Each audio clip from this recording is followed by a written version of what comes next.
It's here.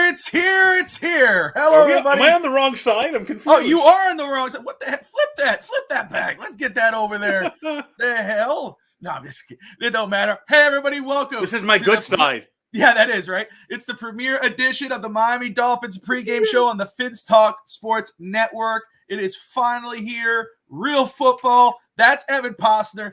I'm Bobby Fins Talk. We're here. Welcome, everybody, whether you're watching on Facebook, YouTube, Twitter, Twitch, wherever you're listening from, thank you so much. Or if you're listening from France, as my brother Nick Voss is in the house tuning in, very cool. Guys, smash that like and subscribe button. We appreciate you all. We're growing. I'm so excited. What I'll throw out there, thank you, Steve, for pointing it out a few days ago. Since we're growing now, we get super chats and super thanks. I don't know how they all work, but if you feel like you want to support the channel as we continue to grow, travel, prizes, just growing, stuff like that, hit that super chat. And if you feel like donate whatever you could. It's appreciated. But we're not here for just that or that. We're here to talk Miami Dolphins Week 1. What's cool about this, obviously we're going to get deep into the Dolphins game, the Dolphins versus the Chargers, Week 1 in LA at 425. But also we're going to talk about the entire NFL. That's what you're to expect this entire season with me and Evan and whoever joins us on the way. I believe next week we're going to have Rob of DolphinsThirsty.com and Steve Malloy. Ben is in the house. Thank you for tuning in. Happy belated birthday, Ben. Happy 35th birthday. He's almost as old as Happy you birthday, Ben. Happy birthday. And congratulations to Nick for releasing his new song, Nicolas. It's Nicolas. I know that for a fact. My daughter argued. Where can I get that song? Oh, dude, Spotify? You could hear on all the music. Yeah, Nick could probably post it up. Maybe he could be my outgoing show. I'll play. I know. We should do it one of our outgoing shows. Do we have the copyright? Oh, my brother. Hey, look, I'll just say this. I'm trying to I want him to write a Dolphin song. He's a very good writer. But, you can listen to him on Spotify. I know that for sure because my daughter's his number one fan. But anyway, let's get into it right now. Evan, before we get into the overall outline and all this, how excited are you? Okay, no more last year. No more rumors. Well, the rumors, you never know. A rumor came up today, but we're not going into that right now. The rumor came out today. I'm so over it. I know. Another rumor came out today, but I don't care. Listen, regular season. It's Week 1. How excited are you, my man? Honestly, it's like Christmas morning. Honestly, I'm Jewish, so I get days of Hanukkah, but it's like Christmas morning. It's literally the excitement I am feeling for today. Doesn't matter what's going on. The fact that Miami Dolphins are playing actual football is something that is just amazing. You get excited for different regular seasons, but there's something about the NFL that's so intoxicating. But even yesterday, go look at what happened in college football with the University of Miami, or you look at what happened last night with Texas against Alabama. Like the feeling of NFL football, the camaraderie, the community, the feeling of each other. It's so exciting. That's what I love about it. It's not just a game. It's just a community, and I'm so excited. But like I said before we came on, I am as nervous as anybody for that first offensive play of the Miami Dolphins. It is scaring me to death. I'm worried about Connor Williams. I'm worried about Tua. I'm worried about Mike McDaniel. What he's gonna is he gonna try to be aggressive? Are we gonna win the toss? I'm already playing all these things in my head, all these scenarios in my head, because I just want them to get off to a good start. I want this because the one thing I will say, and you'll probably agree with me, is we're probably the most polarizing franchise in the NFL right now. We have prognosticators who believe that we could win the Super Bowl, win the AFC East, and there are prognosticators who believe that we can finish, only win 8 or 9 games and fall out of the playoffs. And I'm not sure if you even saw this ridiculous take this morning, or someone posted about Dan Patrick saying that Mike White will win more games as a Miami Dolphin this year than Tua. Like all this nonsense. That's the thing about us, that the Miami Dolphins are such a polarizing franchise to the NFL right now that I want to shut all the haters up and just have a phenomenal season. That's all I want. That's all I want.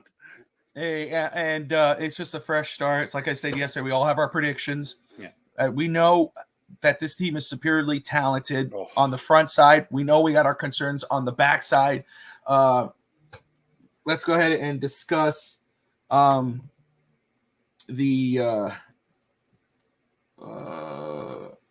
what I am looking for, producer, is the paper with my notes that was here yesterday and now is gone. But that's okay. So it does feel like Christmas morning. You know how I know it happens to me every football season? You know, I go, okay, the game's going to start at, it used to be 1 o'clock Eastern, but now it's 12 noon here at Central Time. But and now it's 4 o'clock, but I go, okay, I could sleep in. It's Saturday. Obviously, I'm not going to sleep anymore. Thank you kindly. See, I let the producer know, and I get my producer paperwork. But anyway, I know I go, it's Saturday, I could sleep in, or I could sleep until 8 or 9, 10, because 9 o'clock right now on Central Time. But then I wake up at 7 in the morning, 6 in the morning, and I'm looking at my phone, and I'm actually looking at these text messages and everything. I'm paying attention to that, and I can't sleep because it's like Christmas morning. You want to get to open the presents. You want to get there faster, and it's exciting. Dolphins finally are playing, and it happens to us every year. We all get excited. We cannot wait to see Dolphins football. Then the Dolphin game comes, and at the end of the day, we're like, this is Evan. It's over. Fire them all. George Costanza. It's like, not this year, I promise. Bandwagon. Honestly, after experiencing what I experienced this week in our internal chat with other members of the network who shall not be named, I will not say their names yet, I will refuse to get upset. I will continue to find the sunshine and rainbows, the warm and fuzzies that I need to in order for people to be happy. They want their warm and fuzzies. They want their bandwagon feel. You come to the Finstock bandwagon and the Finstock Sports Network. Myself, Fish Tank, we're going to give you the warm and fuzzies no matter what. There you go. So, finally got my paper. So I just want to touch on, we do know, I know we said let's forget last year, but Dolphins played the Chargers last year. So let's talk about that very quick, just to refresh everyone's memory. The Dolphins played the Chargers in week 14 of last season.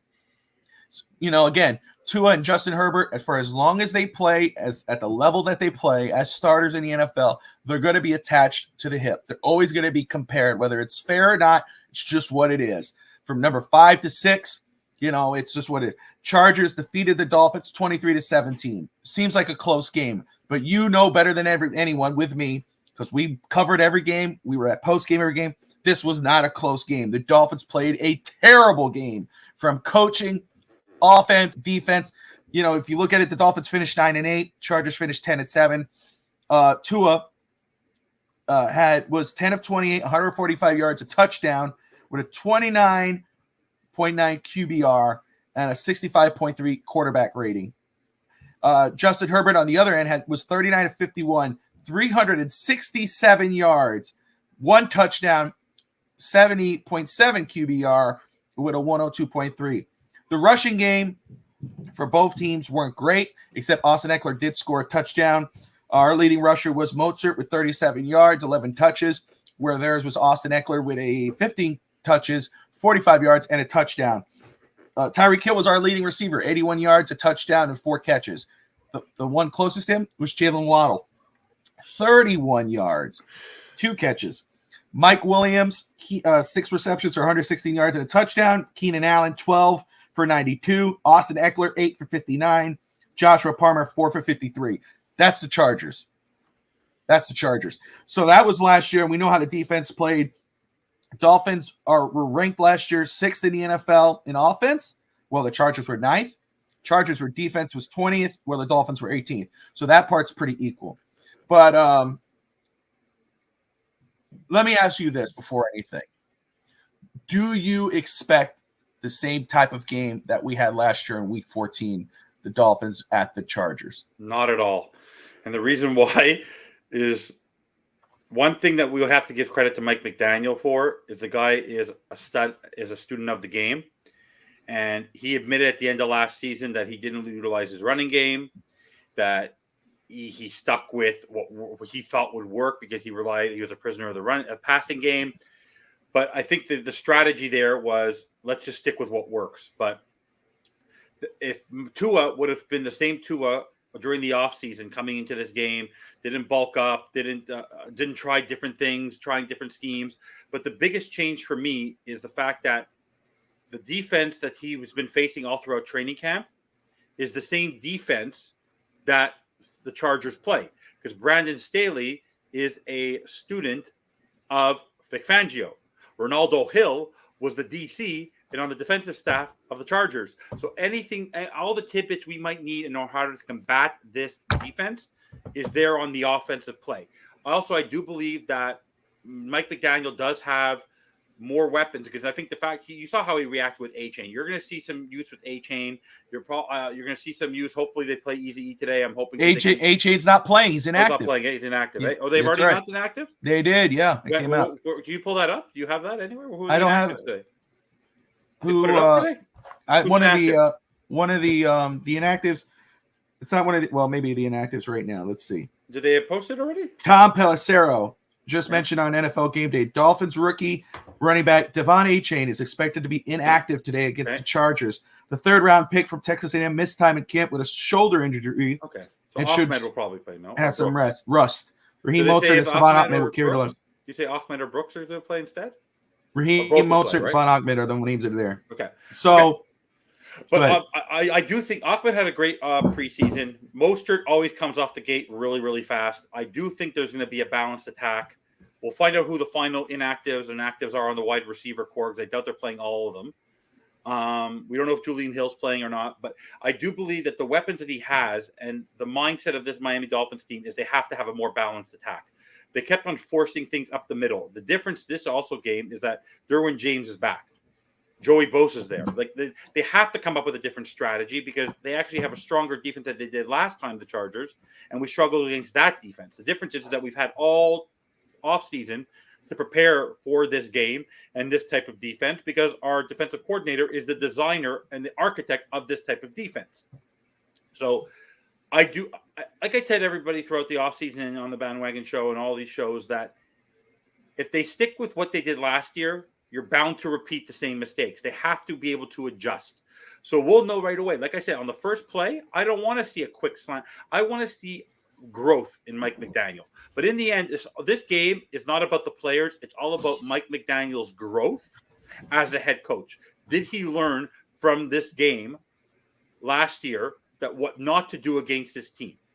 Because also, the one key thing is they need to be more sustained drives. So I do believe that the first drive isn't going to be quick. It's going to be a running, sustained drive that allows us to be able to put up points at the beginning. So I do believe it's going to be a complete 180 from what we saw last year.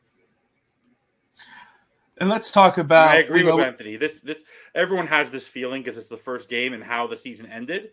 We that's also the one thing, Bobby, just to chime in one more time.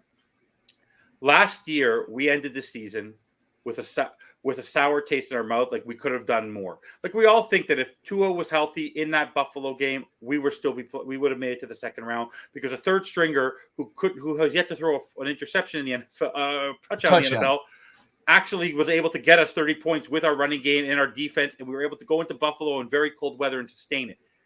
That left us a bit of a sour taste in our mouth. Plus, the Charger game was our worst game last year. So all Dolphin fans have this sense that we need to get this monkey off our back. Like the same way you said last year, we were a quarterback away and Tua proved us wrong in the first few games of the season that he's capable. This is for us. This is a statement game for us, not to define the whole season, but to get people comfortable that what we saw last year, there's growth on the football team. That's what. Yeah, wasn't it? Well, and Anthony, to me, I think Anthony's absolutely right. And Anthony, thank you for tuning in. We appreciate you for coming on. He's right, and I said it yesterday on Finn's Talk today. I believe this game specifically, and every AFC game, any game, I'll just say any game for the Dolphins this year is a playoff implication game. Yeah. That's how important this season is, and that's how tight it is in the AFC. You can't afford to lose, especially against the Chargers, who are probably going to be fighting for a wild card spot at the end of the year, or possibly, depending how the Chiefs play, but supposedly there'll be a wild card spot, and then you lose to them, and then the Jets or the Buffalo Bills win, and now you're behind them. Every game's going to matter. You got to bring your best game, and yes, that's a tough ask for any team every week, but the Dolphins have to, and that's why it's so agitating and infuriating that the issues that this team had last year, offensive line, depth, tight end, whatever, linebackers, is still a concern this year. Now, linebackers, we have hope. David Long looked really good in preseason. Alex A says that it reminded him, Alex Atiachiska, of Fast Break, and East Central Boy said it reminded him of, I think he said Zach Thomas or something, just in regards to speed or whatever. Obviously, two big-time different players. Zach Thomas is a Hall of Famer, but still, yeah, I will see how David Long performed. But the same type of concerns we had last year, the concerns we have this season. So that's why it's infuriating when you think about it. But still, when you look at this team, the front end of this team, the starters are beautiful. Tyreek, Jalen, even Mozart, Tua 8-3 before the skid. The defense, Christian Wilkins, Agba, Jalen Phillips, Bradley Chubb, Xavier Howard. There's a lot of beautiful. The middle of that field, I'm telling you, Wilkins and Sealer being there, comfortable. Sealer, who got his extension. Look, what I'm saying is the front is beautiful. It's like working at the retail when I used to do growing up. You got the front. At the end of the day, you front all the products. You bring everything up, and it looks full. It looks nice. Looks very nice. But then let's say you didn't get that shipment the day before. You fill it all up, and then when somebody goes and grabs that last one, now it's empty back there. It's like, hold on, I got to get the store brand now. Yeah. That's what we have. We have store brand backups, a lot of them. And that's what's concerning. So let's talk about this, Evan. I know you playing devil's advocate. You posted, you had on the Fins bandwagon. And good morning, sir. Good to see you back there. Yeah, the kids are hiding under me. You're good. Hey, it's 9 a.m. in the morning Central. It's 10 Eastern. I'm drinking coffee. We're laid back, guys. Get your coffee. Do whatever you're doing. I know Nick is preparing for his show. He's doing some stuff, getting ready for his music, and he's watching us on a projector, he said. So I'm very cool. I'm very excited about that. But just relax. It's a relaxed environment. It ain't professional. We're just chilling. But let's talk about the store brand backups and all this whatnot, because you play devil's advocate, Finn's bandwagon, talking about, don't have to worry about this offensive line. Here's our projected starting offensive line today per the Miami Dolphins official depth chart. Kendall Lamb will play left tackle. Terron Armstead, our starting tackle, $75 million a year, 5 years. Can't cut him or do anything like that. Not saying we should, but can't do anything next year because he's $25 million. He's like a $25 million cap hit. But he's out. We don't know if he'll play next week, but he's out. Sucks. It is what it is. I'd rather it be now than later. I get it. Eichenberg is projected per the depth chart. It could change. We don't have it official yet. I know Evan believes it's different, but I'm just going based off the official depth chart. Liam Eichenberg's projected to start at your left guard. Connor Williams is your center. We've talked about Connor Williams all offseason, into preseason. After the snap, he is a great center. Under center, when the quarterback, Tua, has his hands under his butt, he's perfect. When it comes to shotgun, that's where the mistakes happen. He has to learn to do his snaps, so his high snaps. Robert Hunt is your right guard. We have no concern there. And then you got Austin Jackson at right tackle. Look, phenomenal shape. Looks like he's done better in preseason, but now the real season counts. So when I'm looking at this offensive line, and I had to give out my question mark tags, I'm putting it on 3 players. 3. The only 2 that doesn't have question marks, because you know how I feel, Connor Williams and Robert Hunt. I don't have question marks on them. My 3 question marks where I'm concerned with is obviously Kendall Lamb. He's the backup. It's not against him. It's just what it is. And that really falls on Terron Armstead. But Kendall Lamb, we'll see how he does. I know you have something to say about that. Eichenberg at left guard, or if you could put even Isaiah Wynn there. Huge question marks still. Put those question marks there. And, of course, on Austin Jackson. Though I believe Austin Jackson could have a better year. He's put the work in. I'm excited to see what he can do this season. But, Evan, looking at this offensive line, how are you feeling? It's game day. Who are you putting the question marks on? And should I be more relaxed than I am? If Liam Eichenberg starts with a potential coming off an injury, then I'd be concerned. But, and you know what's ironic about the picture that you're showing? 4 guys are smiling, 1 isn't. Yeah, I know. Isn't smiling off the field. Okay, come on. Anyways, no. Okay, let's start let's start from right to left. Austin Jackson has been one of the most criticized first-round draft picks in a long time for the Miami Dolphins. But from everything that the media, who's very critical of their picks, and everyone has seen during training camp, Austin Jackson is coming in the best shape of his life, and he is confident. No matter how much you've knocked him down, because they all know what's going on and what people are saying about him, he looks confident, and he's been able to earn that job. He didn't lose, he had to earn that position, and the fact that he's been able to earn it throughout the year, and there hasn't been question marks, somebody was going to take that job from him, whether it was a Kendall Lamb, whether it was an Isaiah Wynn, whether it was Robert Jones, even though he's injured for today's game. Austin Jackson looks confident, and with this type of scheme, if we run the zone running scheme side to side as an athletic guy, this guy did in college and in high school was a phenomenal talent. His family is a pedigree. I believe he will do well today.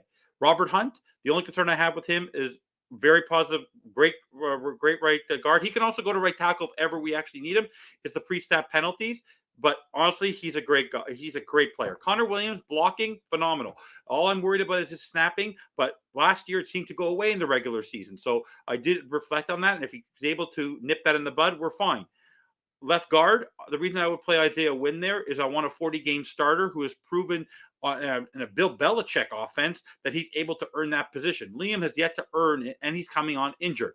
So I don't want to see an injured player playing. If we're not going to play Teron Armstead and not capable of playing, why should Liam even come potentially playing? Because he's hardly practiced week full. It's been Isaiah Wynn's position the last couple of weeks. When it comes to Kendall Lamb, he's played on this offensive line before. He was here last year, played very, very well last year when he needed to come in. Since training camp, he's had that left tackle position basically to himself because Teron Armstead hasn't practiced. And so he's been able to develop in this on this offensive line, and he did the job. And for me, he's our swing tackle. He's an 8-year veteran. He's started multiple games, and he's a Cinderella story to me. And the fact he's earned that position, I'm confident that he's able to do it because last year, if you remember, Brandon Shell, we got him off the street. Greg Little off the street. And we've played games where we won football games where on one side you had Brandon Shell, the other side you had Greg Little. So I would take Kendall Lamb and Austin Jackson on my two tackles over Greg Little and Brandon Shell. And we won games last year. And I want to make it very clear. Last year, if you go look at the stats, the pressures we got on the quarterbacks last year had nothing to do with the offensive line because the offensive line didn't give up a lot of pressures. The reason why we struggled was because, number one, the receivers didn't get open, or Tua, Teddy Two Gloves, and Skyler hold onto the ball for way, way too long. And on the ones where they got hit poorly, it wasn't the offensive line that messed up. It was the running backs. It was either Ingold or Ahmed or Gaskin or Mostert or Wilson. It didn't matter who it was. They were not blocking well. They need and the block, and you knew Mike Gesicki was never going to block. But now we have some blocking tight ends. We have Alec Ingold has looked phenomenal from point A to point B in this camp, and Chris Brooks can block. So for me, I'm less worried about the offensive line. What I want is a unison. That's the one thing about Mike McDaniel's offense is everything is like an orchestra. You see all the motions that happen. Everything has to flow perfectly. And then because you're confusing the defenses, the only people who are going to hurt themselves is the players not doing things together. So as long as Tua releases the football the way he did 2 years ago and the way he did at the beginning of last season quickly and makes his first and makes, I don't want to hear about the one read quarterback. As long as he's confident in his decision and gets rid of the ball, his offensive line is going to give him his 3 to 4 seconds. It's the moment he goes 5 seconds. But Brett just mentioned, the motions hide the flow. It's 100%. But my concern is the quarterbacks holding onto the ball too long and trying to make a play. All I want to see from Tua today is if the offensive line does struggle a little bit, you're not comfortable in your first read, get rid of the football. Find a guy, let it fly, or get rid of the football. Don't even fall. Throw it to the sidelines. I don't want to hear it. Do what your predecessor that you guys compared, Dan Marino, that was his forte. He didn't find a play. He got rid of it. Do that. Your offensive line will give you what you need today. I promise you that. They will do what they need to do. Yeah, motion Gesicki for that reason, but you knew it was a pass play, so it didn't matter. And let's just welcome Brett Lagasse of the FUBAR Sports Show and of the Finstock Sports Network. Just happy to see him. He will be with us tonight on the Miami Dolphins post-game show. I'm so excited that he's agreed to join us for those because on Twitter, I know, but him specifically, he loves to, he puts in a lot of fires. But truthfully, if you sit down and you listen to the guy, he has some great takes and he explains himself really well. He's a good dude. I'm so glad that he's on the channel with me. He's been with me since the beginning. So very happy that he's going to be joining us, Evan, on postgame. And he gets to see you in a different light. He thinks you're this overhyped, big fanboy. But wait till he sees Mr. Negative Overreaction on postgame. Yes, you stir the pot. That's freaking true. Wait till you meet Evan postgame. Postgame Evan. I'm trying to figure out, I worked on, I figured, Fish Tank Hank, there's a name for him. Obviously, Bobby Finstock. I'm still working on a nickname for Evan, and I'm thinking like Fins Costanza or Finstanza. I'm thinking of something. I'm working on something because he needs it better. It's not that there's anything wrong with Evan Posner. He just needs I have to come up with something. I like Finstanza because it's kind of like, Bonanza, Finstanza, Costanza. Yeah, no problem. I'll do it. I'm happy to do it. Yeah, I'll figure it out. On Twitter, every single reaction is a George Costanza. I know, it's perfect. But listen, so going into, let's go ahead. The kickoff is for the Miami Dolphins versus the Chargers at 4:25 p.m. Eastern, 3:25 Central. Evan, DraftKings has the Dolphins as 3-point underdogs. They have a total points as 51 total points, which is the second highest for the week. Since Costanza pretend to be one. I'm an architect. Fair or foul? Should the Dolphins be 3-point underdogs against the Chargers this week? Yes. 100%. Why? They should be at home. They should. One, they're going cross country. Okay. Two, they're going to a place where they struggled last year, and for me, we all think what we're gonna see and what we expect, but unlike the Chargers, who didn't end the season last year great, but they are going in. I'll put you this way: if it was the reverse and they were coming to us, we'd be 3-point home dog. We'd have the 3 points. It's all because of the location and what happened last year. I think if they came to us, it'd probably be even money, but they're relying on last year because they still don't know. Also, the key thing for me is Tua hasn't played a game in 9 months. I think that I guarantee you that if Tua ended the season last year, we won a playoff, or even we lost the playoff game, it'd be different. It's the fact it's a bit of the unknown factor for us that is causing this 3.5-point swing. But I honestly, it doesn't matter for me. The point spread, I'm okay with it. Like I would put us as home underdogs today too. Like going in as a bet, I would put us as underdogs because in the grand scheme, even though we all hope and think what's going to happen, you can't rely on that. You actually need to see action and actually see results. That's the difference.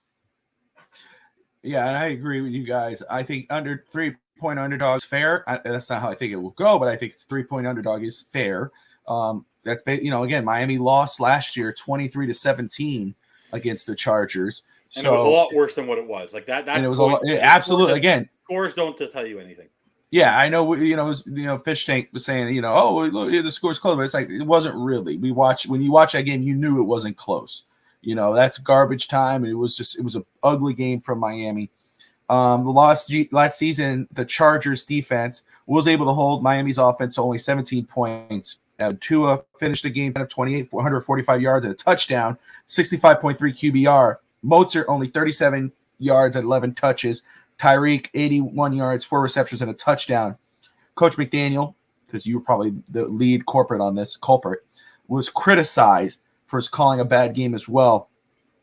Do you expect Miami to have a better game today? What can they do on offense to guarantee that? Hindenburg, that's awesome. Okay, there's 3 things. Yeah, there's 3 keys. Get the ball out quick, balanced running game, and no quick slants. I don't want to see on third down. Honestly, on the offensive side of the ball, no quick slants. If it's 3rd and 2 or 3rd and 1 or 3rd and 3, give the ball either go. If it's 3rd and 3, you want to do a quick throw, that's fine across the middle, fine. But if it's 3rd and 2, 3rd and 1, Chris Brooks, Alec Ingold, bring Durham Smythe behind center with the fake because that's worked every time. utilize, because by the way, you're going to get your yards. If you go straight across up the middle on a 1 yarder, the way Connor Williams blocks, you're going to get your first down. You're going to get your first down. So don't be cute. That's what I don't want to see from Mike McDaniel on these tight plays, don't be over cute. But and it's funny because my cousin keeps on ripping me on this. I don't care if it's for the offense or for the defense. There is something about having the godfather of Vic Fangio there. Like I told you, I've said this since the day they hired him. He is a mentor for Mike McDaniel. To have someone with that much experience who knows how to play both sides of the ball, how to go against the type of offense, and how to project how you can get around this defense is something we didn't have last year. This is going to make a significant difference going into this year. So for me, all I want is quick throws, quick decisions, you balance running game. Like I would like to see a 60-40 split today. I want to see Mostert get. I expect our running game has to get between Brooks, Ahmed, and Mostert to win this football game. They have for sure to get around 125, 130 in rushing to be able to win this football game. There has to be a balanced attack, and I expect and there needs to be at least 1 or 2 big runs of like 20 yards plus on the running game. I need to see that today. So on the other side, though, the Dolphins defense did hold the Chargers to only 23 points, but allowed Justin Herbert to throw for over 367 yards, a touchdown, and a QBR of 103. What can the Dolphins defense do, in your opinion, to hold back a healthy Chargers offense? Highly doubt is out of injury. He didn't look ready preseason. Okay, that could be why. Last year, if you remember the game, a lot of it was dinking and dunking, which is something that we just need to sustain. To be able to sustain this defense, we have a healthy X. I hope it's Eli Apple starting and let Kohu come in as he needs, and Cam Smith. I hope Brandon Jones starts, as I mentioned on the bandwagon. I want 4 veterans across the back there. The way to balance it is is the trenches in the middle, shut down their running game very quickly, and to win the turnover battle, we need to get turnovers. Like I need X to get an interception today. I need a fumble. I would like the Dolphins to be able to produce 2 turnovers today. But for me, it's just get off the field on 3rd down. I don't care. I will be disappointed in this defense if they don't keep the 3rd down percentage below 40%. I want because this. I said this on many shows. This is the typical Miami defense the last couple of years. 1st and 10, 2nd and 9, 3rd and 12, 1st down. Like we are great on 1st and 2nd down. We suck on 3rd on the defense. That's the one thing I'm going to be looking for today. They can't give up the big play. Like we would offer what basically Josh Boyer's defense and Brian Flores' defense would do, as if it was 3rd and 12, we'd let them get the 10 yards and then they'd have to fight for the other 2 and they'd end up getting it. It wasn't that they were shooting the ball. Like we left too much space between the players. I need them to be more aggressive on 3rd down. That's what I want to see today. That's how they need to get off the field. Get off the field. Do not allow sustained drives. Drive them bananas. So I am trying to just take a look here to see if any inactives have been announced just yet. Usually they post it on the Miami Dolphins. Like usually they show. We do know that undrafted free agent rookie Julian Hill is questionable with an ankle injury for today's game. Wilson is out for at least 4 games. Jeff Wilson Jr. I mean, he took the Byron Jones injury bug. It's still too early for them to announce they're inactive. Yeah. So, but you can have the inside thing. But on here. the defense, from your perspective, I never asked you this question. Who do you want on the other side of Howard? Do you want Apple or do you want Kohu? Kohu. I want Cater Kohu. I know you asked that on bandwagon the other day. Kohu. He's better at protecting Keenan. And who do you want covering Allen and who do you want covering Williams? Who's a bigger threat to you? Well, obviously Mike Williams had a better game last year, but I think I would prefer Howard over Allen, who's probably Herbert's most trusted weapon. Kohu over Williams, with some help from Holland, and then I would put Eli Apple over maybe Quentin Johnston or Joshua Palmer. Yeah. I know Eli Apple's the veteran. I'm not that sold on him anyway. You know, I know a lot of people were just because of his veteran skills. I know what he's done throughout his career. He's okay. I want to say he's solid. Remember, he's contained Tyreek Hill. Sure, you know. Before. He has. I mean, but there's bigger body receivers. I don't know. After seeing what I saw from Kohu last year and what I believe he can do this season, I prefer to roll with him. Yeah, exactly. This is what worries me. That scares me a little bit. Yeah, so that's why I would have Howard taking care of Keenan Allen, and then Kohu over the other corner covering Mike Williams. Go ahead. Just FYI, if Ramsey was playing, by the way, if Ramsey was 100% healthy, this would have been even money. That is not even close. Well, 1,000%. That one player, we don't like to compare players. Like Jalen Ramsey is the number one corner, I think, in the NFL. Period. So that makes the biggest difference. I want to ask Brett a question. I agree, AZE. So who are outside of Waddle and outside of Hill? Who do you want as your running today? I would have Hill, Waddle, Berrios, Eze, and River. I would, Wilson, and maybe River, because they're going to have to play Wilson. The guy's accommodated, played $5 million in return kicks. He was solid in preseason. Yeah. I was very. I think they have to drop Craycraft. They have to play Eze because the one thing that 100% worked in the preseason that I love was the jet sweeps. Eze coming out of the backfield was phenomenal. Like he got first downs on every single time he got the ball. And I do agree. But by the way, it's not a fail on Greer. It's a fail on McDaniel if he chooses to play, and Welker if they believe that River Craycraft is more reliable than Eze coming into this season. So make sure. So and again, we have to remember too, the running backs are going to be very involved in the passing game, you know, and the receivers will be involved in the running game. Eze showed that he could be successful in that kind of quote unquote Debo role.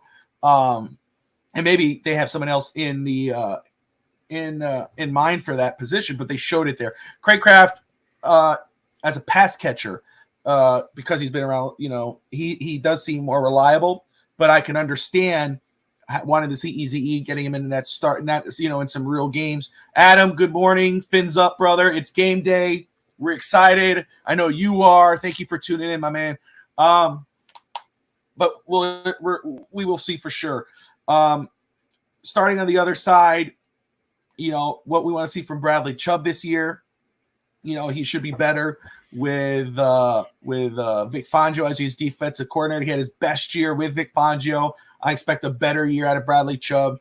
I think we all expect a great year, hopefully, but a great year out of Jalen Phillips. Emmanuel Ogbah is still there. Again, I'm intrigued to see Emmanuel Ogbah this year. You know, we didn't see, you know, he wasn't around a lot last season. He was stellar the year before that. This year, they've been trying him on the inside, on the outside. I'm very excited to see what they do with him this season. This could be his last year in Miami, but this could be a very impactful year. He might have that Melvin Ingram type of role where he's not a starter, but he's an impact player. The linebackers, we've talked about it. You know, Jerome Baker, who I think it was you who told me that yesterday, is the voice of the defense. He communicates he's a green with point, like Fangio said in his last press conference, because he likes to be up top to watch the games. He likes to use him. He's utilizing Jerome Baker to control the defense.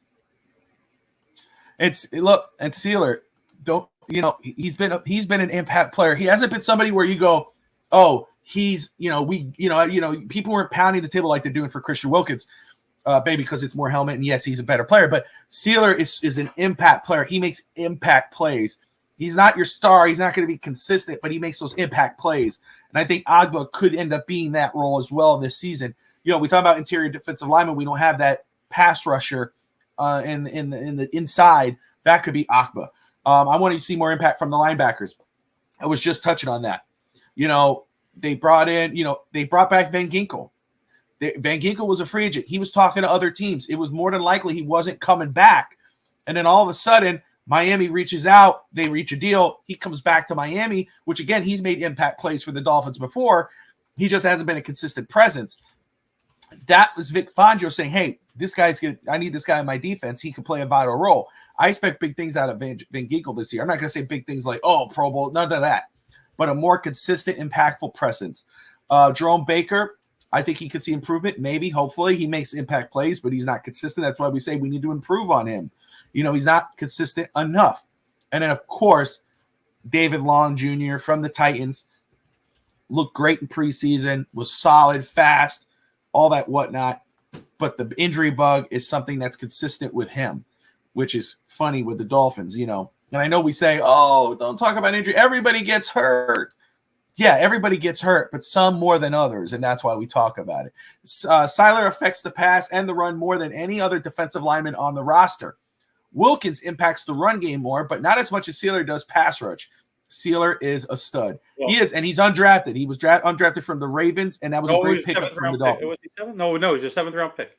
Was he a 7th-round pick? Oh, my bad. He was. I actually told a story to my cousin about the story about him, his RV, how he was drafted, where he comes from Ferris State.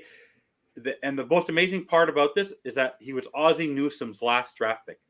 So Ozzie Newsome, who knows how to draft, because I had my cousin who didn't believe a whole story I was telling about Seiler, went to read about it, and he said what amazed him about Seiler and how he appreciated was that he was Ozzie Newsome. What a general manager! I think Brett loves this guy also. He knows how to draft. That was his last pick. Oh. And trust me, imagine him in the Ravens defense. Oh my God, dude! I make sure I'm not missing anything here. I'm checking live, guys, as we continue through here, just to see if there's any updates, anything like that. So forgive me if I look distracted. I'm paying attention, but I am just making sure we don't miss anything here on the premiere episode of the Dolphins Pregame Show with my brother from a Canadian mother, Evan Posner, and myself. Finn Stanza. Yeah, that's right. I'm gonna get a logo and everything. Finn Stanza. I got it. I think that's it. Brett liked it too. And Stager, I think, might go bananas. I saw you on the Foo Bar Sports Show the other night. Well, it was a blast for me. I love this stuff. No, they're good dudes, man. I'm so happy to have them back on the air this week. I know they had a couple weeks off, but the Ravens is Packers today. Hey, look. And again, on the Dolphins Pregame Show, obviously we're talking Dolphins each and every week. We're talking about the game, but we're going to touch on other teams as well. We're going to predict the NFL week as we go. But I just want to say, talking about how to build a team, how about them Lions? A lot of the players they drafted this year were players that we really liked going into the draft. Jameer Gibbs, Jack Campbell, Ryan Branch. Dude. And then they pull off the upset of the season of week 1 for now. But you know what it showed you? You know what that game showed you? Is that there's a big flaw on the Chiefs team, and that is they don't have Chris Jones. Well, it's fine. But when you don't have your security blanket, it makes a big difference because this wide receiver core, you watched it, is a bottom 3 wide receiver core. Because I don't think Mahomes could have done much more than what he did. And to be 2 of 15 or 2, whatever he was in the second half with his receivers, that's insane. That's why you have to get your stars on all sides of the ball. So you need to have your stud wide receivers or your stud tight end. Brett says he prefers to have a stud tight end, but the way our scheme is, they don't really use the tight end as often. But you have to have your stars. If you don't have stars, you can't win in this league. You just can't win. And just to talk about, I agree with Brett. I'm a huge Dan Campbell fan. I was rooting to have him when we were hiring a coach. He was our interim coach. Too serious for me. Too serious. I know he's too serious for you, but you know what? He's so into the halftime show, like the half game show. He's so into it's like because I just want to he takes it serious. The Lions played a good game. Played up to them, but that is a game where Travis Kelce's there. They don't win that football game. And let me just say very quick. We know that. Let me just point out. Very quick from Nick's comment. Nick Voss again. If you guys don't know, that's my brother. He is an entertainer, a musician, and you can find his music on Spotify, Apple, all that. But he says Christian Wilkins is going to have a huge year. I believe that too. It's a contract year. He wants to prove that he's worth over $22 million a year. Again, I'm comfortable with 17 and a half, not 22, but that's what he's looking for. So when it's a contract year and you're trying to make money and you're trying to earn that money from Miami or any other team, you're going to play harder. He's probably going to try to be a pass rusher this year to prove it. So I think Nick is right on the money, could be right on the money there. Anthony, Ronaldo Hill has insight, and I believe that will help a little bit. Former Dolphin, which is cool. So many former players coaching, which is awesome. I do love that about the Dolphins staff. Sam Madison, Ronaldo Hill. But Dan Campbell, he's you could hear, when you listen to him, you could tell that not only does he know the game, but he's a man, he's a leader of men. You respect him right away. So when we were going through that process, and you always get excited about the other guy. I was never excited about Adam Gase. Offensive guru. Of what? He coached Peyton freaking Manning. He's never played. What are you talking about? What offensive? And we hired him. And then what is the on the sideline, big-eyed doofus that we hired, who's always sitting on the bench with Ryan Tannehill on defense. He wasn't a head coach. He wasn't even a quarterback's coach. He's a quarterback coach assistant. That's what he should have been. But we hired him instead of Campbell. That was probably a mistake. Yeah, but one thing Brett mentioned, players love Dan Campbell. The one thing I will say about this Miami Dolphins team, they love their coach. Yeah. They love their coach. That's the one thing they would cannot say about Flores and Gase. This coach has got this. Have you ever noticed? The one thing I'll give credit to McDaniel last year, there was never a sense, unlike what Flo did, and he never threw his team under the bus. He always took it on the chin. He was stubborn sometimes during in-game, but he never threw whether it was Teddy Bridgewater having a bad game, Skylar Thompson, whether it was Tua had a rough game, he always took it on himself. He's a player's coach. We can never question that about Mike McDaniel. That's the one thing I'll give him 100% credit for. He's there for his guys, no matter what. No, 100%. 100%. Make sure I pop this here. But talking about McDaniel, one of the things that he struggled with last year was adjustments. Wasn't a balanced attack. It was an 80-20 to me. I don't have the numbers in front of me, but just to me, because I'm sure, some people pull out, no, that's not true. It was 80-20 pass to the run. He became a prisoner of the passing game. Obviously, why wouldn't you when you have Tyreek and Jalen Waddle? But teams are smarter than the average Joe. They adjusted. He didn't. They adjusted. And that's how they started. That's how the game went on that's how the Dolphins went on a 5-game skid. And of course, before Tua got hurt, and we fell into the playoffs at 9-8. He needs to learn to adjust. First off, you start off the game 60-40, 50-50, maybe 60-40, because your strength is your passing game. 60% pass, 40% run. But you commit to being a balanced attack, an almost balanced attack offense. Now, if they start to stuff the run, open up your passing game. If they start to stop the pass or stuff the pass, open up your running game at halftime. Learn to adjust. And that doesn't only start on offense, it starts on defense. Now, I know we don't have less to worry about on defense because it's a Vic Fangio defense, okay? And I guess what you could say the problem with the Fangio's defense is probably talent, surprisingly enough. But we know he can make those halftime adjustments. He's been in the league long enough. We got to see that second-year growth out of McDaniel.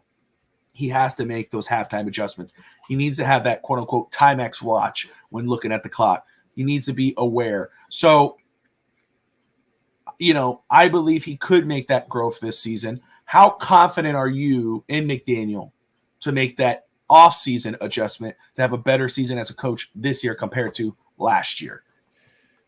I have to be confident. If I'm not, then I shouldn't be a fan of this football team. He based on what he said, based on what he is committed to, he keeps things close to the vest. I think we're in for something fun this year. I think he knows where his mistakes were. Like you even saw last year, even in the preseason game against Arthur Smith, how at one point he got annoyed about them still throwing the ball with a couple minutes left. You could see there's a bit of a what do you call it? He has a little bit of a temper. And I think that he will show his moxie. He does not like how that season ended last year. He does not. And no one should be, right? No one should be how, even going into the playoffs, it was falling into the playoffs. So I think that's why I say this team has a chip on their shoulder. That's why I believe Tua, he played 13 games in the past 2 seasons because of injuries. I believe he has a chip on his shoulder. I believe he wants to prove that he can play. He's going to try to finish the season, obviously, but he wants to play more than 13 games. I think that's a personal goal. I think playing well in December is a goal for this whole team. Yeah. It's very nice being 8-3 at the start of the season, but you have to finish the season. You have to win the games that matter. And every game's going to matter this season, but December specifically is going to matter this year. Yeah. Let's talk. We talked total points earlier. The Sportsbook or whatever the hell, DraftKings has the total points at 51. We said fair foul. Let me ask you, I have it at 45, so I have it on the under. Okay. Where are you? Are you over or under on 51 points? Under. Okay. Because I think it's going to be, I see this being either a Dolphins win where we put it could be 28-17, it could be something like that, or if the reverse happens, it will be like a 24-21, 27-24, 23. It's going to be just under. Okay. Because I think of McFangio's defense is not going to give up a lot of big plays. He's not known for giving up a lot of big plays. But honestly, the key to this defense, for me, is once again the secondary. Like I need Howard and Holland to be studs today, like absolute studs. No, absolutely. I want to see and I want Brandon Jones there. I understand Deshaun Elliott's there, but hopefully Brandon Jones is healthy enough and he's not inactive or he is there to play because I want the consistency there. I want the veteran leadership in the backfield. Because before Brandon Jones got injured last year, he was having a great year. People seem to forget that. So, are you done? No, I'm just kidding. Every time I talk, I'm just playing with you. So, keys to the game. Keys to the game. I know you said 3 keys earlier. Are those your keys to the game? No. Offense. What's your overall 3 keys to secure a Dolphins victory today? Number 1, no turnovers. 2, balanced attack. 3, keeping the defense 3 sacks or more. So I need to get the defense to get to Josh Allen. No turnovers from Tua and the running backs. And what was I already forgot my last one. And what was my last one? No turnovers. Balanced attack. I need to see a 60-40 and getting to Justin Herbert. I want him on his butt. I basically want Christian Wilkins to give Justin Herbert the Josh Allen treatment. That's what I want to see tonight. I want him to rattle Justin Herbert. Rattle him. Because what happens with these big quarterbacks, these quarterbacks who like to throw the ball downfield, you get under their skin, they're going to get angry. I want to see an angry Justin Herbert today because then he's going to lose all sense. He's going to be chucking it downfield. It's not going to work. But I need the balanced attack. I need Mike McDaniel to balance the attack. I need Christian Wilkins to earn his stripes of his $20+ million that he wants by getting to the quarterback. And Tua cannot, small windows, do not even attempt it this game. Because you want to do it mid-season and make a mistake here or there, that happens in football. But all eyes are on Tua today. All eyes are on Tua. Has not thrown a ball since the Green Bay game in a regular season. That's right. So I'm with you. Keys to the game. My 3 keys to secure a Dolphins victory. It's a balanced attack. I just said it. You just said it. I said it right before. 60-40, 50-50. Run and pass. Devon Achane's inactive. Jeff Wilson's not there. But Raheem Mostert, Chris Brooks, Salvon Ahmed are enough to keep it balanced, okay? I'm very intrigued by to see Chris. I hope Chris Brooks gets a few reps. Obviously, we don't want him starting or anything like that or getting enough reps because, that would be an issue. But I think Raheem Mostert, he's gained some weight. He all offseason, he's heard Dalvin Cook, Jonathan Taylor, Josh Jacobs. He's seen Miami looking at other guys. He knows the contract that he has. He's put on some weight. He wants to show, hey, you don't need to look anywhere else but right here, okay? So I expect a good season from him, a hardcore season from him. So, but I want to see a balanced attack, and that goes up to the coaching staff. 60-40 split. I'm with you. You got to shake up the Chargers offense. You got to rattle Justin Herbert. Take away his weapons.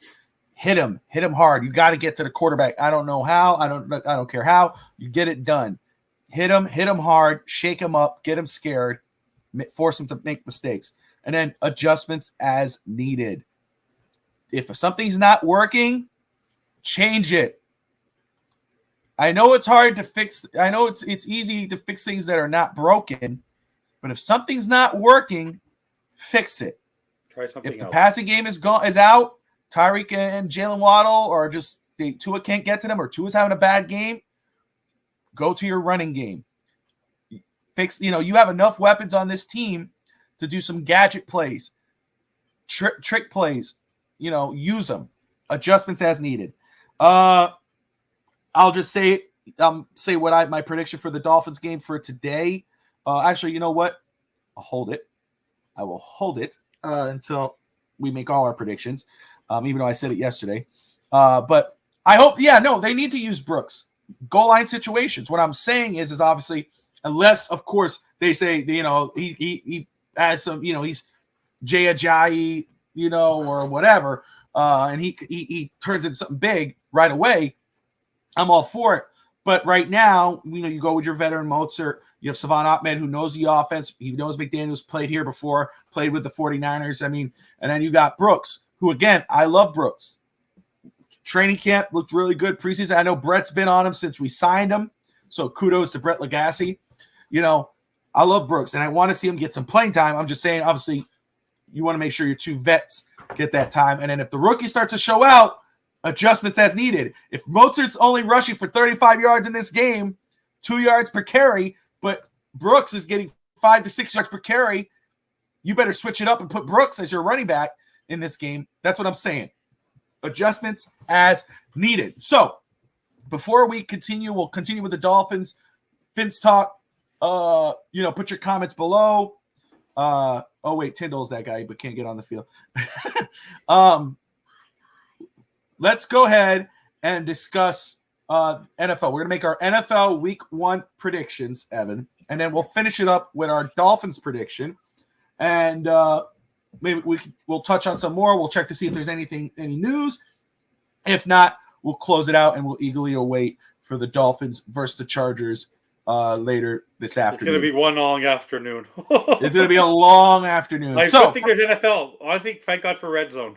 I have all the games because I have a system here. I watch something called DAZN.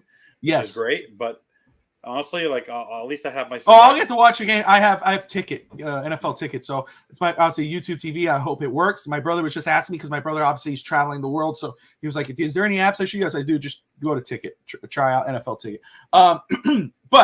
And maybe DAZN because he's overseas. Maybe it works DAZN is great. It's honestly great. So, but anyway, if you pay for the year, it's $200. If you want to pay for a month, it's $30. If you want to pay it out a different way, there's like $20 a month up plans. There's all different plans. You get boxing, UFC, soccer. You get a bunch of things. It's great. So, Nick, if you're still there, I know you're busy. If Nick's still tuning in, Nick Voss, my brother, who's traveling, he's an entertainer. He travels on Norwegian cruises. So if you're ever on the ship and you get on his ship, you'll get to watch him live. He performs as Elvis on $1 Million Quartet and then Burn the Floor, as well as a secondary show. But you can also listen to his music on Spotify, any Apple, and anything where music is heard. And, of course, you could find him on YouTube. Just type in Nick Voss. You'll see all his music videos. But, Nick, there you go. DAZN is the other app that you could watch the game on overseas. Evan's in Canada, so there you go. But let's go ahead and start off with our NFL Week 1 predictions. We're going to start off in Atlanta, the Carolina Panthers with Bryce Young taking on Bijan Robinson and the Atlanta Falcons. Evan, who wins this game? The Atlanta Falcons win this game. Desmond Ridder is going to have a good game. Bijan Robinson, this defense, Kyle Pitts, Drake London. Carolina still has to grow. It's his first game of the year. Falcons take this game. They played well during the preseason. They're doing very well. I'm with you. I'm going to roll with the Falcons here. I'm rolling with the Falcons. I think the Panthers, are going to have a decent year. I think Bryce Young is going to perform a lot better than most people thought. I like Bryce Young coming out of college. I know his height is a joke amongst people around the NFL and fans, but I like what I saw in preseason. I think he's going to be a very good, decent quarterback in the NFL. but I had the Falcons winning this football game. We go on to Cleveland. The Bengals travel to Cleveland to face Deshaun Watson and the Browns. I'm going with the Bengals here.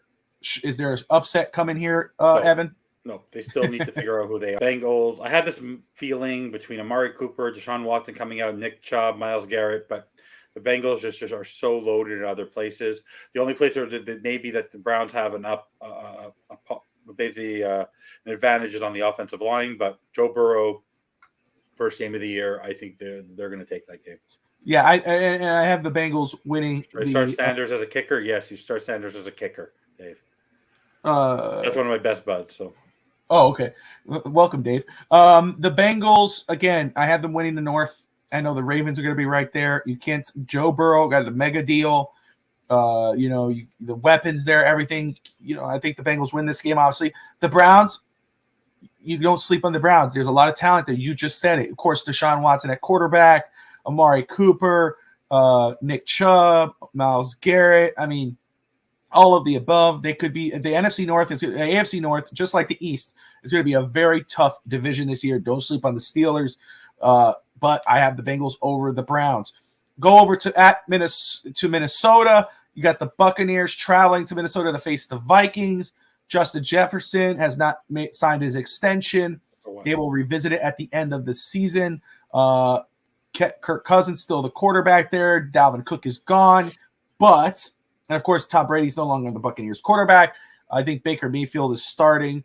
But I do have the Vikings winning this game against the Buccaneers. Again, Evan, am I wrong, or is there an upset brewing in No Minnesota? upset here.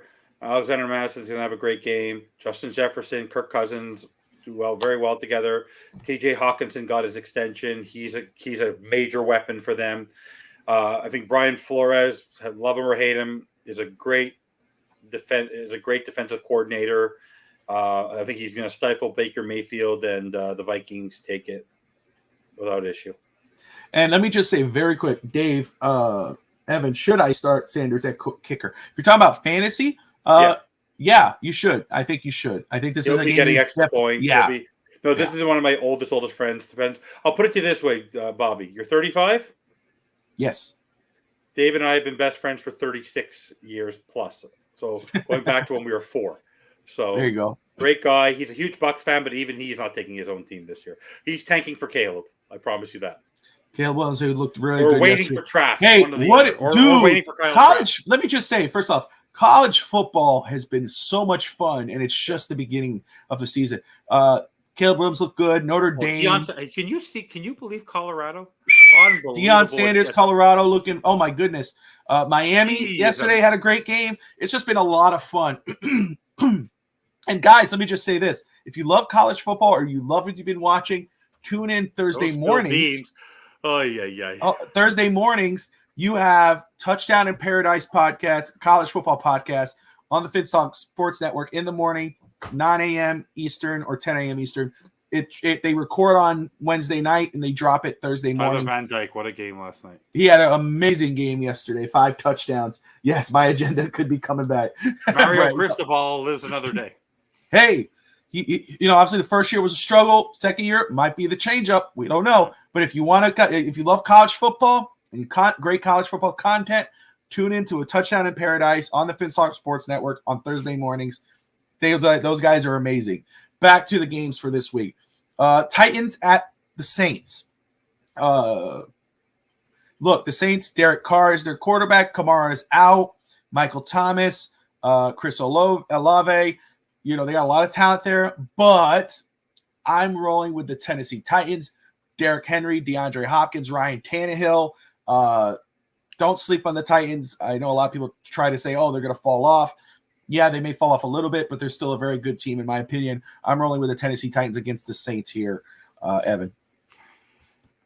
In the Superdome, Derek Carr, Chris Olave, Michael Thomas, Marshawn Lattimore, the defense there. If it was in Tennessee, maybe a bit different story, but I'm taking the Saints. Fair enough. And so is Brett. But I don't believe in anything named Ryan Tannehill. Oh, you're such a pain in my ass.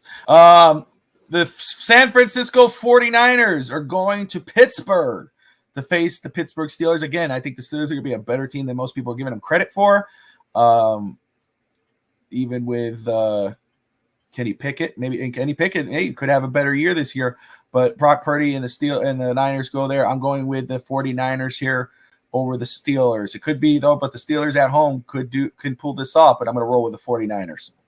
I think game one in Pittsburgh, Mike Tomlin, Brock Purdy hasn't played in a little while. Between Deontay Johnson, George Pickens, Najee Harris, Micah Fitzpatrick, TJ Watt back, Darnell Washington. See what he can do this year. Ooh, yes, that's my guy. Pittsburgh is gonna beat the 49ers today. It's gonna be a slow start for the 49ers. Damn. I'm not gonna change it. I'm gonna stick with the 49ers, but Darnell, damn it. Okay. Imagine him on this roster right now. Holy crap. No, dude, shut up. No, Arizona Cardinals, supposedly taken for Caleb, but I don't think Caleb wants to go there.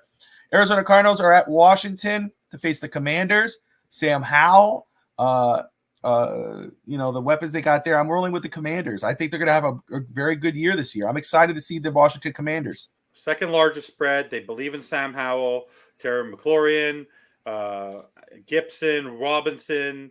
They did well last year. They just struggled a little bit. But Eric Bieniemy is the whisperer, I think, that Sam Howell and that offense needs. There's no Chase Young, but they survived last year without Chase Young. But this is one of the largest spreads of the week. The Commanders beat Arizona without blinking. And I'll just say, I think, again, I think Ron Rivera is a very good coach. I think when he has good players, he does a lot better. Obviously, most people do, but I think he's gonna have a very good roster this year, and he's gonna get the most out of that roster. And I would like to say, my name could have been Rivera, and I think he's my cousin. My wife doesn't think so, but whatever. So I'm rooting for him. Anyway, Texans. CJ Stroud. Holy crap! What the hell's their defensive wrencher? Will Anderson. Thank you. Both one and number 3, the first overall pick and third overall pick. So many good players. They're going to face the Baltimore Ravens again. Baltimore Ravens, I think, could be in contention to win the North from the Bengals, but I'm going with the Bengals. I had a little tough time because I think an upset could be brewing here in Baltimore, but I'm going to stick it safe. I'm sticking with the Ravens to win against the Texans. The Survivor football world will explode if Baltimore loses this game. I expect this to be over. No, sorry, Alex. Sorry, Alfred. This game will be over by midway through the second quarter. Because Zay Flowers, OBJ, J.K. Dobbins, Lamar Jackson, chip on his shoulder, that defense, they're developing still, the Texans. They still have to mold together. They are still the Texans. We are Texans. Yes, you're still Texans. You're not ready. We are Texans. Yeah, you're still Texans. You're not ready. All right, so moving on, we got the Aaron Rodgers-less Green Bay Packers. Jordan Love now at quarterback. Dobbs is expected to play, their receiver Romeo Dobbs, but at a limited capacity. The Packers against the Bears. You know what? I'm obviously rolling with the Bears here. I like the Bears. I think they're gonna have they could win the NFC North this season. Could happen. I'm rolling with the Bears. Obviously, the Vikings are at the top spot there at this time, but the Bears have a shot. Are you gonna roll with our friend Dave Stager? Do you think the Packers win? I think Matt LaFleur is going to have a completely different game plan. He doesn't have Aaron Rodgers to answer to anymore. Oh, A.J. Dillon, Aaron Jones are going to go for that defense, are going to have a phenomenal game. I say about 200 yards between the quarterback and those two running backs. I expect 200 yards rushing combined, the three of them. Holy crap! Where's Stager? Is Stager here? Go for it. Say it. What are you going to say? The Pack go into Soldier Field. Whoa! With the victory. Brett, you got to text Dave. Text Dave Stager right now. 200 yards rushing, a win over Chicago is the prediction for Evan. Wow, okay. Aaron Jones and A.J. Dillon are going to have a blast today. Holy I do not crap. trust that Bears defense. I don't care even if they have Tremaine Edmonds. That defense is not the defense of yore. Look at that. All right, the Las Vegas Raiders going to Denver to face the Broncos. Sean Payton and Russell Wilson. Obviously, Jimmy G now the quarterback for the Raiders. I'm going with the away team here. The Raiders will beat the Broncos today. I'm going with the Raiders, even though I don't like Josh McDaniels. I think they could pull this off. Jimmy Garoppolo, reliable quarterback. Devontae Adams, Josh Jacobs. Even though Chandler Jones is giving you problems, you still have Max Crosby back there who wreaks havoc. Sean Payton has not had a good start. He's always ripping his team. There's a sense of just expectation there. I just don't think they have what it takes yet, the Broncos. I think they're going to be a flub. Raiders are not going to be much better, but they can go in and win this football game. Raiders. I'm with you. I think the Raiders. Now, this is a very important game for Dolphin fans. Should be a fun game, especially for Dolphin fans. The Philadelphia Eagles going to New England to face the Patriots. Ezekiel Elliott's now the running back for the Patriots. Stevenson should play. Honestly, I'm not sure. Is Mac Jones starting? Is he the quarterback? Is it Mac Jones? Who's their backup quarterback? Did they move Bailey Zappi up? Did they ever get a backup? Let's look that up right now. I mean, I'm going with the Eagles, obviously. I'm going with the Eagles, but I want to know. I'll put it to you this way.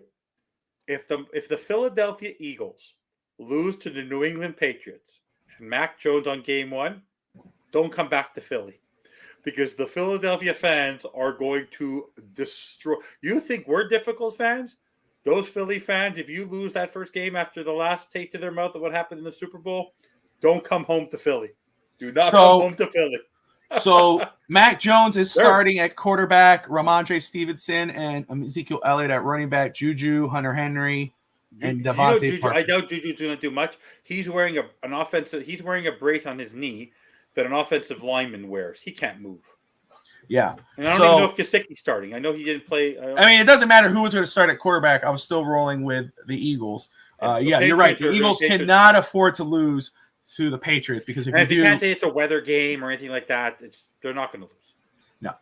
I'm going to skip now. With DeAndre Swift there, Boston Scott, their defense without adding Jalen Carter, and they're going to be So I'm gonna skip the Dolphins game. I'm gonna let the Dolphins game be the last one because that would be. You still have 2 more games, right? We got 3 more games. The Rams at the Seahawks. Oh yeah. Obviously, Matt Stafford is back. The Rams, Cooper Kupp is out. Seahawks, Geno Smith re-signed. He's there. DK Metcalf, Pete Carroll, maybe my favorite coach in the NFL. I love Pete Carroll. I have the Seahawks over the Rams here. Not even close. Kenneth Walker, Charbonnet, Lockett. Metcalf, that defense is set. They're playing it in Seattle. 13th man for my cousins who drive all the way from Portland after every game. They're massive Seahawks fans. To all my friends who are Seahawks fans, it's not even going to be close. No Cooper Kupp, not a chance. Not a chance. All right, here's a good one, a very good one for division games. The Cowboys in New York against the Giants. The Giants had a very good year. Saquon Barkley, Daniel Jones, the Cowboys, Tony Pollard is starting back now. Still a lot of talent on that roster. I am going to roll with Dallas to get the win in New York this week, an opening week 1 of the season. Wink Martindale, Brian Steve! Dable, good to see you, Steve. 2 very good coaches. I think Wink Martindale is probably just behind Big Fangio in terms of just the experience of defense or how to shut down other teams. Daniel Jones, Saquon Barkley. This defense upset Giants over Cowboys. I love it. And I'm not a hater on Daniel Jones. I mean, I know what he is. I'm not a hater on him either. I just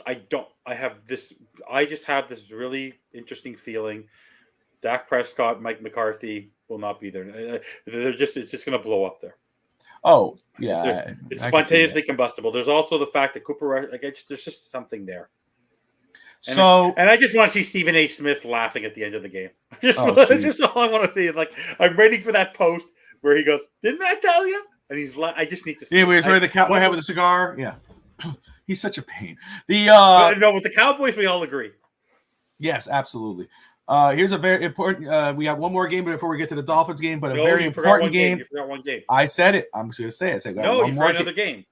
There's 2 more games than the Dolphins game. What game did I miss? The Colts and the Jaguars.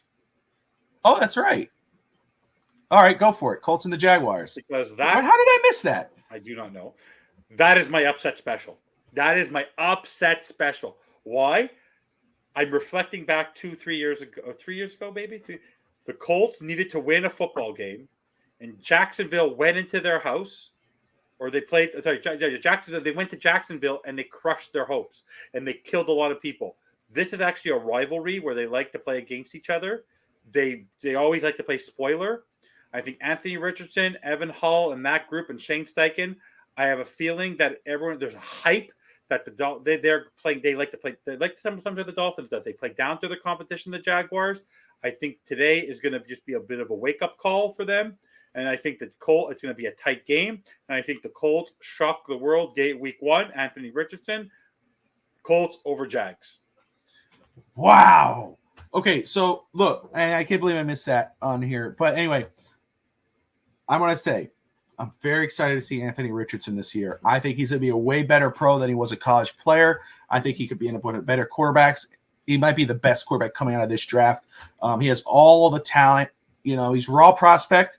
He has some growing spurts that are going to come out. But I think I'm excited about seeing him this year, and I don't think people should for me. That's totally hate on the Colts. But I can't say the upset. I'm rolling with the Jaguars. I can. Trevor Lawrence, Calvin Ridley, Zay Jones, Doug Peterson. This is going to be a statement game for them. I'm going to say they win this game. They're going to show the NFL we are here and we are here to stay. This won't be like the Saints in that division with the Buccaneers where it's like you win just by a little bit. I think this is going to be a game where they show, hey, this is our division. This is our time. My time is now, quote unquote, John Cena. But, Cap in the house. Cap, good to see you, brother. Thank you for tuning in. Everybody's on live. Football is back, baby. It's awesome. I don't take a chance, eh? So, absolutely. I think it's cool. 35-7. Jacksonville, 2-3-4-2-3. Good to see you, my man. So one can hope, eh? Now, one more game for the Dolphins game. The Buffalo Bills travel to New York to face the Jets. I do remember. We all remember. We all wanted Doug Peterson at the time. I just have a feeling. I'm just telling you. I'm relying on past. They don't like each other. And I'm telling you, it's just one of those games where if it was in Jacksonville, I'd probably say a different story. But I think I think Shane Steichen, who's a great offensive mind, and Anthony Richardson, I think they're going to be very, very, very aggressive. Very aggressive. It could be. Hey, you're right, Jack. It is a recipe for an upset. The Jaguars might go, oh, we got this. Look, where's Jonathan Taylor? They're going to play. They're going to have a team their level. that likes to play down to their competition. Don't we cheer for a team that likes to play down to their competition? The Jaguars like to do that too. I think that's fair. Plus, I don't love the Jags because Tony Khan AEW. That's a shot at Kimmel. Yeah, don't worry. Me and Brett we're texting this morning about that whole situation too. And I almost used Tony Khan on the Mike McDaniel thing, but I'm going to hold that until after the season, if that connects the dots. But the Buffalo Bills travel to the Jets to face Aaron Rodgers and the Jets. This is a huge game with huge AFC East. My kid's Paw Patrol AFC East implications. Ugh. So, Evan, I'm going to let you start this. So, Alex, co-host host of Fast Break, co-host of East 10th Street, he believes that the Buffalo Bills are going to take a big step back. A lot of people are overhyping the Jets. Yes, Brett, I will text. Yeah, I think you and me are on the same page. I'll tell you what I'm talking about. I think you already know. But anyway, I'm not going to start that right now. It's the start of the season. I'm not worried about all that. Anyway, what do you got? Who do you got here? Do you think the Jets start the season hot? I think the Bills will have a bit of more of a down year, but Josh Allen, and I believe the feeling of McDaniel. I think without having Leslie Frazier there, I think there's a bit of a. I think the Bills know what people are talking about when it comes to them right now, and I do believe we all play sports. When you try to form a sort of so-called super team, where you have You bring in all your friends the same way Brady did it, where you have Lazard and you have Cobb and you have. I think there's going to be an issue between Cook and Breece Hall that trying to balance that attack. They both want to be starters. I don't believe in Mekhi Becton. I think the offensive line of the New York Jets is very questionable. I don't think unlike what they Stager said on FUBAR, because no one knows the Packers better than Dave Stager. The reason why Aaron Rodgers was so good there is he had plenty of time to throw. He's not going to have the same. He does not have the same offensive line in New York. I want to see him on. I want to see on the front page of the New York Post on Tuesday morning. Only his eyes, with the helmet halfway up, being knocked to the ground by Ed Oliver and that group and Matt Milano. I believe that they're going to go, and the Buffalo Bills will make the Jets pay game one. Bills over Jets. I'm with you. I'm going with the Buffalo Bills over the Jets. I know there's a lot of hype. I expect a very good game. I think it will be a good game. A lot of people will be tuning in. But again, I think the Jets, there's a lot of talent. There's no doubt. Okay. There's no more hype and more pressure on anyone except that team. That's what I'm saying. And that's why, like, 3 to 4 games in, if the Jets start skidding, if they lose 3 out of 4 or 2 out of 4, whatever, there could be a huge implosion of the Jets. There's a lot of pressure there, and sometimes that pressure is too much. So I'm rolling with Buffalo here, and I just think I'm not going to discard the Buffalo Bills right away. I'm rolling with the Buffalo Bills to start it off 1-0. 2-3-4-2-3, man. He keeps it entertaining. Mac Jones is a better quarterback than Aaron Rodgers. He sees. I see the Patriots winning this division outright.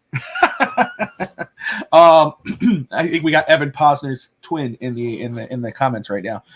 Trolling. All right, now the game that we all care about. The Miami Dolphins traveling to the Chargers again. 3-point underdogs on DraftKings. 51 total points is their point total. Last night, yesterday on Fin's Talk Today, I made my prediction and said the Dolphins will beat the Chargers 24-21. Jason Sanders' field goal will be the difference. Evan, how do you see this playing out? Miami Dolphins, 28. LA Chargers, 17. And the reason I say that is because Mike McDaniel, Vic Fangio, Tua, Waddle, there's a motivation that they're going to go in and they like to play up to their competition. Unlike a lot of other teams, they know what happened last season. I think Justin Herbert, Brandon Staley, they remember what happened last year, and I think they're going to go in a little too cocky. And we have a healthy X. We have a healthier secondary than we did last season. I'm also taking color, so we're all taking the under. 28-17. Tua, 3 touchdowns. No picks. 350 yards. The running backs are going to get 100+ yards on the ground. 130 yards. I expect about 450 to. I expect about 480 yards of offense from our team. I think it's just going to be sustained drives, long, and I think it's just going to be a game where the Miami Dolphins just steal the deal. And I think they're just going to put the confidence in them that they are able to go out there, get the monkey off their back. Because for Tua, when the pressure's on, the guy's going to show up. And he, in big moments like this to him, he knows it's a big moment for him. And he last year, the same thing happened where he had to do what he had to do. Everyone was shooting him down. Came back in the fourth quarter against Baltimore. Beat Buffalo. Won against in New England. He did what he had to do. Mike McDaniel knows what he did wrong last season, and I just believe that this team has what it takes to pull off this win. I just believe it. Scotty, color commentary in the house. Color, good to see you. Color commentary of the Fins Tailgate. He says he's taking the under of 51 points. I'm with you at 45 total points. Scotty, 24-17 Miami. And I will say this. The reason why I have it 24-21 compared to 38-21, 2-3-4, 2-3, or 28-17 like Evan, I believe that I think it's to be a closer game. I think the Dolphins and the Chargers are both going to kind of feel each other out. I think that it's going to be they're going to kind of see how their offense kind of gels with the defense. I think the Dolphins secondary. I'm concerned with the Chargers receivers over the Dolphins secondary right now. I wouldn't be if Ramsey was there, but I am because we're wondering, who should start? Who should be covering? Who should be the other corner? Should it be Kohu or Eli Apple? Where it should be Ramsey and Xavier Howard, and you're really saying, okay, Xavier Howard has to be a game. I'm going off the bandwagon. Hey, it's all good. It's all good. 30-20. Listen, again, and even that, I think that even if you roll with the Chargers 30-20, I think that's a high score. Let's remind everybody of one thing. Even though Keenan Allen, Mike Williams, Quentin Johnston, Joshua Palmer, those are 4 solid receivers. Let me ask you a question. Against Miami secondary. Let me ask you a question. To you, don't even think more than 3 seconds. Which team has the best player overall on that field? Miami. Who? Tyreek. Okay. Would you take on an overall, who has the strongest individual, and I'm not talking head coach, individual coach who can make the biggest difference in this game? All right, Vic Fangio. There's your answer. You have the best offensive weapon and you have the best defensive weapon who are capable of changing a game on their own. That's why the Miami Dolphins are going to win. You're going to Tyreek Hill is going to remember. Tyreek Hill, when we played the Chargers last season, he was handling an injury too. We have a healthy Tyreek Hill, a healthy X, a healthy Tua, a healthy defense. The offensive line, like I said, will be what it will be. Most teams going into this particular season, outside of maybe San Francisco, who usually has issue on the right side, the only team I think that has a perfect offensive line is on the front is the Eagles. Everyone else has holes. I'm telling you, use Tyreek Hill, believe in Vic Fangio, and all will be okay. Yeah, so I get that, and I think that's fair. I will say, and just based off what whatever saying, I was saying this is gonna be a closer game. Okay, I am worried about Miami's secondary facing against the Chargers' weapons. Austin Eckler is another receiving threat. They're Keenan Allen, Quentin Johnston, Joshua Palmer, Mike Williams. Listen, and then you go with their defense. Okay, we talk about Khalil Mack and Joey Bosa. That's their edge rushers. That's against our offensive line. That's something to be concerned with. All right, linebackers: Kenneth Murray, Eric Kendricks. How many times have Dolphin fans banged the table for Eric Kendricks? He's on the Chargers. Okay. J.C. Jackson, Doran James. That's another one. Everybody keeps talking about Khalil Mack and Joey Bosa, but no one's talking about Doran James, who's an impact player on that defense. Can't cover 4 guys. He can't cover both. He won't be able to cover both. He can't cover Waddle and Hill. No, but you know what? If you like, we're talking about what I'm saying is, okay, that's why my score is close. I do believe Miami could win this. I believe they have a chip on their shoulder. I believe that they're going to make the adjustments to win it. The reason why I don't have it 38. The reason why I don't have it 38-21 or 28-17, because of the weapons that the Chargers do have. Okay, and our secondary. I don't think we could. Again, 21 points. That's 3 touchdowns. 24 points. That's 3 touchdowns and a field goal. It makes more sense because there is. The Chargers match up pretty well with the Dolphins. There's a lot that you look at the Chargers and you go, damn, I could see that being Brandon Staley can make a bonehead move just like McDaniel last year. He was on the hot seat last year. That's the wild card. That's the X factor. Brandon Staley, who is a smarter guy to get it done? Big decision, very big ball. And I want to make it very clear. I'm not comparing the 2 quarterbacks, but I get it. I'm not comparing them.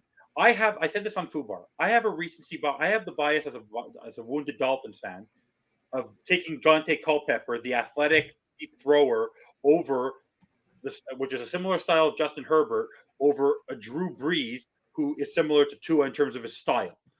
I have that in my head. Watch why Justin Herbert to me. Also, I want to make it very clear. Justin Herbert may be making $50-something million a year, but he may have better overall so-called stats because he's been healthier than Tua, but he is yet to take the Chargers further in his career than the Miami Dolphins have since they were drafted. He has done no better to take his team above. Josh Allen took 3 or 4 years, and he had to get Stephon Diggs. So even with the weapons over the last 3 years of Mike Williams, Austin Eckler, and Keenan Allen, and Justin Herbert, mind you, that the Chargers team has yet to win a playoff game. And they've had more stars over the last 4 years than the Miami Dolphins have on offense. Our offense started only peaking last year. So until they show me that they're capable of winning a playoff game, because the last time the Chargers were on the field, they choked like dogs against the Jaguars. They did not play well. So show me your moxie, because the game they beat us, we were injury riddled, and we lost that football game. We did not adjust. So for me, Kobayashi Maru, good to see you, my man. Thank you for tuning in.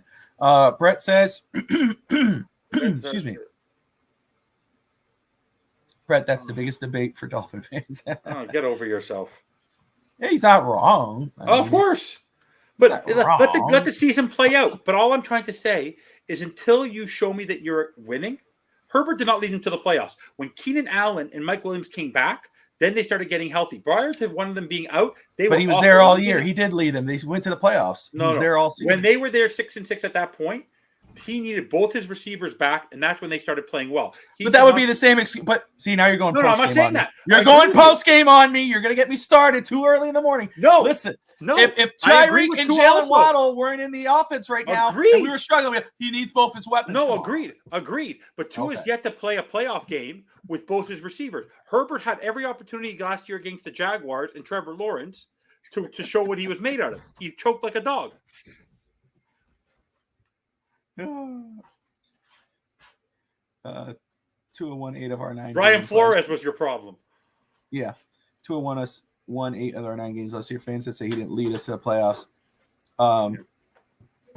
We were 8-3 before we went on that 5-game skid, and then he got injured, and then Skylar was the one. Oh man, I bought this twice and still might. I will trade any tackle on the Baltimore Ravens to the guy who lives in Delaware. Nick, are you talking about ticket? It might not work. Is that where you're talking NFL ticket? The zone will work anywhere. Nikki, type in D-A-Z-N. D-E-Z-N. No, D-A-Z-N. The hell Z-N? The zone. It's not the zone, it's the zone. Somebody type it in the comments so my brother sees it, please. Oh, Jesus. Freaking Evan with his Z-N. I spelled it wrong. Look at it. Look, Dan. Who's Dan? The hell are you doing? The hell? I said D-A-Z-N. You said D-E-Z-N. I said D-A-Z-N. You said D-Z-N. Would you like to go roll back the tape? You said D-E-Z-N. Whatever, dude. Dan, you wrote. Whatever. That 4-game lose to also started against the Bengals, and we were losing that game too. It's true. I mean, that's my thing. People need to. Oh, D-A-Z-N. You bought it twice. That's the one. You can't buy it twice. You can always cancel it. They'll cancel you. It works everywhere. I used it in Florida. I used it everywhere when I was out away. Okay, he'll figure it out. Yeah, he'll do it. If not, then maybe Evan can help you. It would show the game on the list. No, not yet. You have to go to the pregame. It doesn't show it till it's live. You have to go to the NFL Game Pass, and then you can see the games that are coming up, and then it will show up as it's coming. Right now, if he goes on, Nick, go on now to NFL Game Pass and go look for NFL Network. They're having their pregame show, and see if you can load that. If you can load that, you'll be able to load the other games. There you go. So if you have any trouble, Nick, give me a call. Bobby has my number, and you just give him my phone number if you have trouble. I don't want to necessarily give it over the air, but then you can just reach out to me. Just have him text me. I'll help him. Okay. I'll let he's watching. I could if I'm a DAZN expert, so. So there you go, Nick. And Nick, I'll explain that to you. Because you canceled but you subscribed, you basically have paid for the first month.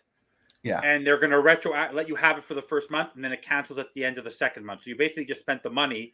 So get it to work. You can always email support. They'll help you. But I'm telling you, it's going to work. I've used it all over the world. Yeah. So there you go, Nick. DAZN is probably the best. So he already subscribed. So if he has trouble, let me know.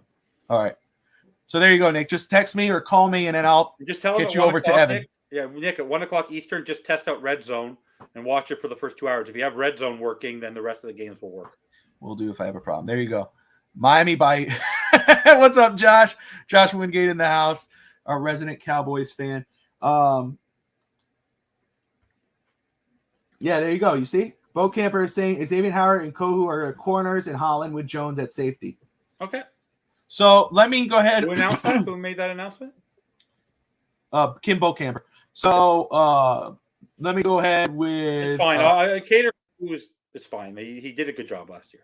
Yeah, and if he struggled anyway, and it must mean that Vic Fangio believes that he won that job. Absolutely. So let's go off. We just brought up prediction. We said the Dolphins will win. Brett has it. Chargers over Dolphins, 30-20. Let's go off with all the quote unquote experts and writers, etc. have. Here's the national roundup of predictions for the Miami Dolphins.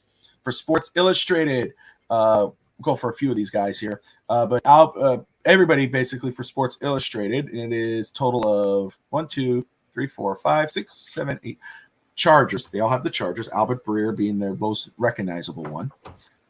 Pro Football Network had Adam Beasley, who used to cover the Dolphins for the Sentinel, I believe, picks the Chargers. Dalton Miller has the Dolphins. David Bierman and Jay Morrison both have the Dolphins.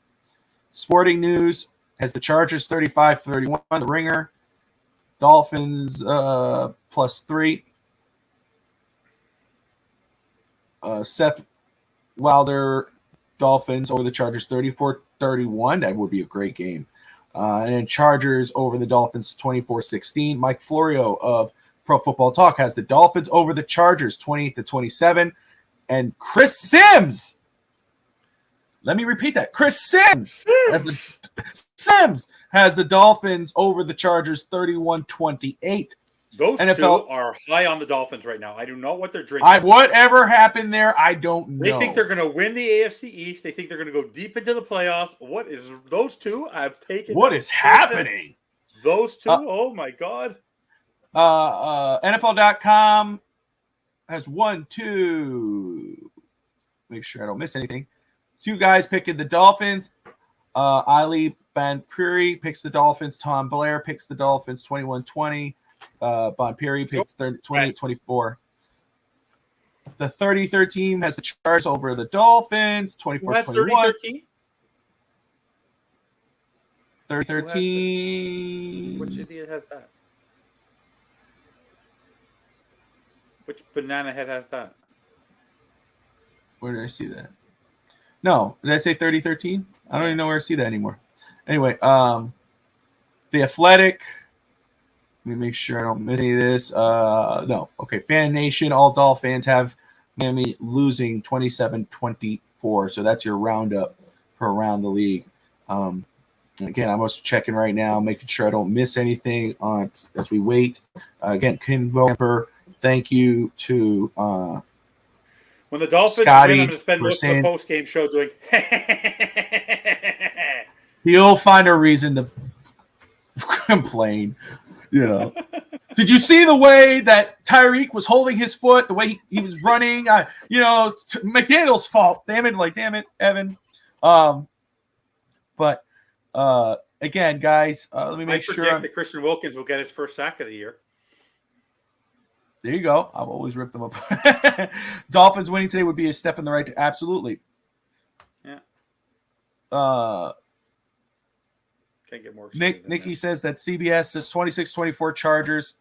And again, guys, here's your projected offensive line for today.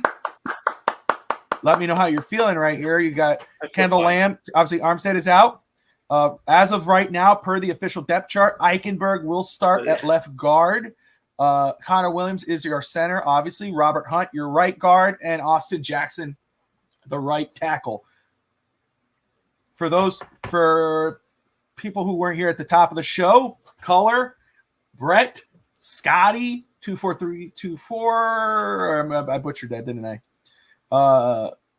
Josh, make sure where to go. 23423. All y'all, how do you feel about this offensive line I don't believe Ike starts. Again, No one's this is per the official depth chart. It could change before the game. It's a long way till the game. We got till this afternoon. Isaiah Wynn, more to like, could be your starter. But again, even that is a nail biter for me. The one thing I'll say is that if he starts, there is a concern for me at that level because he didn't win the job. He has not shown, unlike Austin Jackson, who was able to handle Jalen Phillips during training camp. He did not show that he could handle that load in Mike Herbert. And let me just again let everybody know you're tuning in to the Miami Dolphins pregame show on the Fins Talk Sports Network. We will be here every Sunday or any other day the Miami Dolphins play, but Sunday morning, 10 a.m. Eastern time. And again, you catch Evan and I with Brett Legassi tonight on the post-game show, 8 o'clock Eastern, after the Dolphins game. Win, lose, or draw. You got our raw reactions. And just so if you haven't yet, go ahead and like and subscribe. We appreciate you all for tuning in. And you're more than welcome, all of you. So if you want to hop on, talk Dolphins with us, we are down to talk back that. This offensive line is bad, per Brett Legassi. Jackson struggles against strength and pass rush. Eichenberg has yet to show he has improved. Lem was good in preseason, but we'll see. Was Brett at training camp? Because every single media person has said that Austin Jackson against Jalen Phillips was able to handle the pass rush. Yeah, he dropped Jalen Phillips on his ass and all that. I've seen that too. I will say though, I mean, again, he's talking about last season. We'll see how it goes into this season. Stop looking backwards. Look forwards, Brett. Look, I will say first off, hindsight, looking backwards, I can understand saying, power rush. My apologies, power rush. I would say, when it comes to like, the decision making and all that and all this crap, yes, it's like, hey, let's worry about this season and we'll talk about that at the end of the year. We could start going back to that. When things like that, in regards to Jackson, we're talking about Jackson, whatever. We know what he looks like. We know how he's developed into this offseason in regards of looks, and he's been working on himself. We'll see how he performs this year to make a judgment on him throughout the season. He's looked like trash in the preseason. He shouldn't even be anywhere near to starting or backup, but we'll see. Why are you mentioning Phillips? He's not a power rusher. So technical. You guys are going to have a lot of fun on postgame. I cannot wait for postgame. I'll just be sitting like this. That's like my mentor is giving me a and one of the greatest compliments I ever got when I started doing this years ago was when Evan and I first started talking. Or was it? No, it was in the comments, I believe. I could be wrong. But me and Brett were doing overtime, and we were talking the draft. And Evan says, I've learned more about the draft watching you two talk than I have watching NFL or ESPN. That was some of the best, I was one of it, and that made me I was like, damn, all right, I feel good about this. And so as much as you disagree with me and Brett on a lot of things, I think you zone in more with me and Brett than you want to allow on. I do. I have to play both sides. But also, everyone who watches me and everyone who I know says the football acumen that this network has, even including myself, you, Brett, Dave, Steve, Rob, Fogel, Wingate, Kimmel, we're all just the group is just our knowledge of the sport is amazing.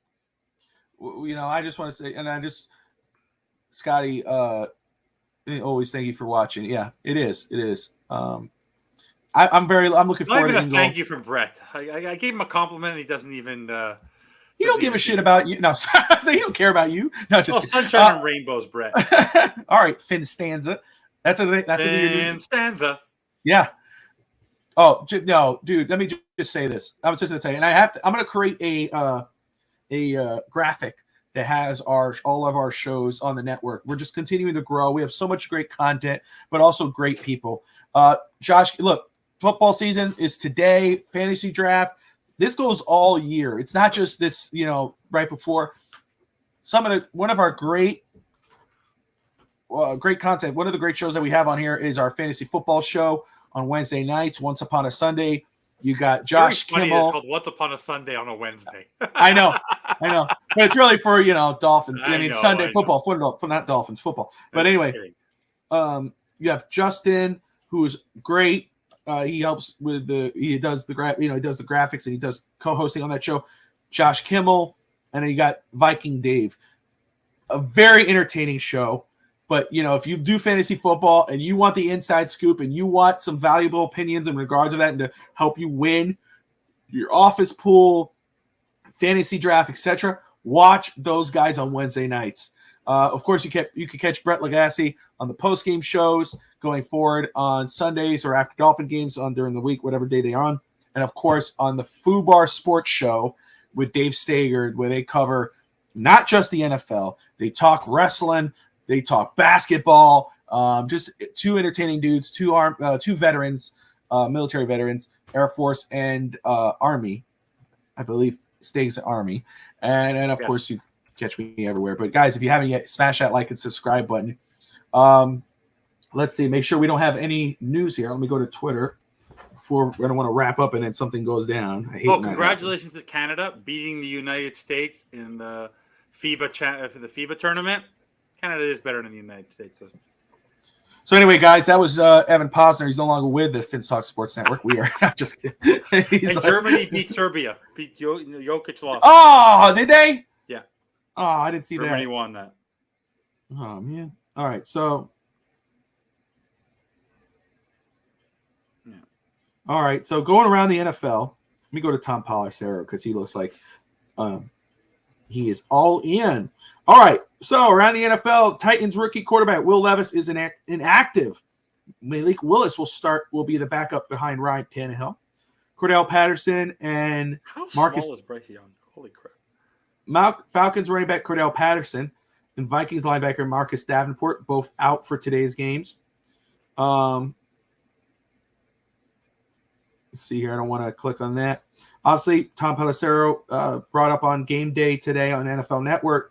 The Dolphins rookie running back Devon Achane is expected to be inactive today against the Chargers. Third-round pick from Texas A&M missed time in camp with a shoulder injury. And Raheem Mostert and Savon Ottman will carry the load. Let's see here. Darren Waller, formerly of the Raiders, Giants tight end, is expected to play, even though he was questionable with a hamstring injury. And I did see this. When the Colts season begins, star running back Jonathan Taylor will be on the sidelines on the performance for the PUP list. Let's see. Make sure I don't miss this. I thought I had it on here, but I saw this, but we're not going to get into it. Okay. Question mark will continue at least through the next 4 games, possibly beyond. Starting running back Jonathan Taylor remain on the PUP list through Colts Week 4 game against the Rams. After that, this is Ian Rappaport of NFL.com. The list of potential options and scenarios is lengthy, and sources explain all options are on the table or now on the table. Sources say Jonathan Taylor is healthy and likely will be able to pass a physical today if one was required. That indicates that he would be able to come up the PUP list as soon as allowed. And the reason why I'm bringing this up, I'm just bringing up the NFL news throughout the week, but this Jonathan Taylor piece is interesting. And again, like I said, this thing is not dead; it's asleep. When it comes to the Dolphins and Jonathan Taylor, it's not dead. And yeah, Cameron Good is active for today's game. He is active. He is. Yeah, he was just brought onto the main roster. When Jonathan Taylor requested and received permission to seek a trade in August, the Dolphins and Packers were the 2 main potential landing spots. Green Bay offered 2 mid-round picks for Jonathan Taylor, but now that the regular season has started, the talks are over, sources say. But don't be surprised if Miami is still an option, sources say. They have had extensive talks with Colts general manager Chris Ballard, and despite discussing various options, picks players both no deal grew imminent. So there's still a chance that slim but possible that the Taylor could return to play for Indy this season, but that will likely require an extension. In the meantime, Taylor is training hard and is one so that the waters are calming down. In other words, all sides now have 4 weeks to come to a mutually beneficial conclusion. Mark Andrews is questionable, but he's not likely to play. So so a lot of news coming out. Nothing really on the Dolphins except for that. Packers were interested in moving one of their running backs. Go get me A.J. Dillon instead of Taylor, cheaper and knows the system. I will say, though, in regards to Packers running backs, who's the other running back for the – I'm listing his name right now in my head for the Packers. A.J. Dillon and Aaron Jones. Aaron Jones just bought a house in Miami. Are there any superstar players sitting out today because of injuries like Jalen Ramsey for the Dolphins? Yeah. Besides Armstead, I believe I don't think there were any. What's up, Anthony? Cooper Kupp is the main big guy sitting out. George Kittle's actually playing, but there's no other major announcements of who isn't playing. Yeah. I will just say, in regards of cost, Brett, I think the Dolphins are past that point. I think that the Dolphins have kind of showed their hand that they are interested in bringing it back. If one of these guys, both Jeff Wilson. Kareem Hunt. They can go get Kareem Hunt for all they care. Yeah, but Kareem Hunt is not. I know. I'm just saying if they need balance, if they have injuries. Oh, yeah. But, hey, you know what? They have 4 weeks. They have 4 weeks or a season to see what they have in A-Chain and Chris Brooks. Yeah. Mark Andrews is out. That's what I saw. He's likely out. Nothing else on Miami. A-Chain is healthy scratch. But Jackson can run all day on the Texans. He'll run all day. No, he's not reliable. No. And it's really a 1-year deal with like a player option. I don't think he's not going to be on Miami next year. No. Mozart might on a cheap. Mozart has the same type of deal. He's a player option as well, but I think he could be because of his familiarity with the offense and his relationship with Coach McDaniel. Yeah. Anthony Manzano in the house. Hey, if we want to improve, we should see if we can go to a rebuilding team like the Broncos and see how much they would ask for a Justin Simmons. Oh, yeah, Nick's not about Kareem Hunt. But we are about 2 hours in. We are an hour away from football, about an hour away from football, about 2 hours in.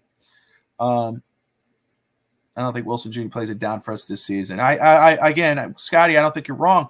I have a feeling it's like a Byron Jones situation. Or who's that other receiver? Will Fuller. Yeah. We're like, what the hell happened to them? Anyway, Evan, any final thoughts before we wrap up today's show and ready for these games and post-game tonight? We did. I'm just beyond excited.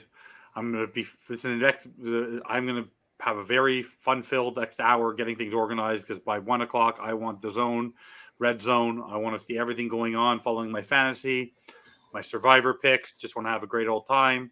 My kid has hockey in the afternoon, but I'll be watching where I am. I'll be back in time for the beginning of the start of this game, and I will not be moving till the clock strikes 0 for the Dolphins' victory, and we can all laugh in Brett's face.